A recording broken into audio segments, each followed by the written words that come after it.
Property is all about the people and nothing about the property. You're selling yourself, and when the buyers come through, it's a combination of everything.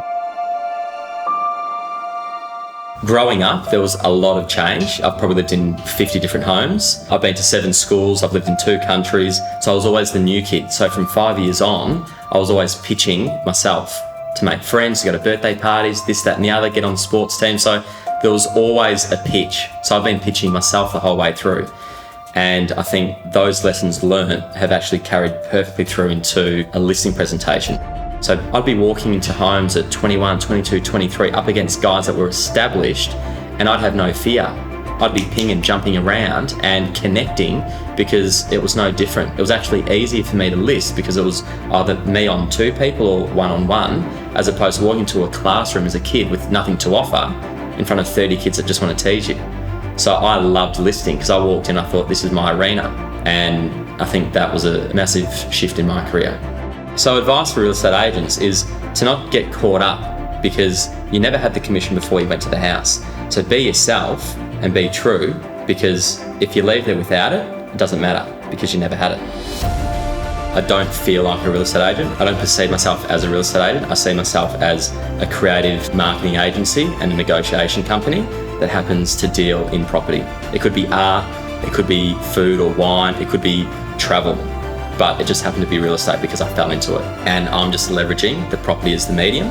Each property has its own personality, which is why our creativity is infinite. Everything happens for a reason, and that's the way that I've been brought up. However, what I can pass on as advice to other people, if you want to do something, don't overthink it. Don't plan it too much, because for me, this has all happened organically. I knew that I wanted to start White Fox, but there was never the perfect time. There was never the perfect building. There was never the perfect anything. There was never the perfect market, but we started. And once you start, you build momentum through drive. If you've got the drive within, as an agent or a business owner, you can go get that listing. You can go get that sale. You can go start that company, regardless of the market or the timing or what other excuse you come up with. The key thing is starting.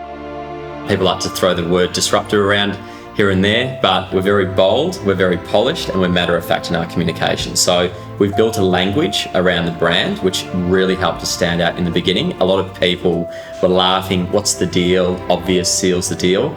But we built a structure around the way in which we market. No one had ever brought a language into the way they marketed property. And for us to remain consistent and to potentially scale in the future, having a framework was important.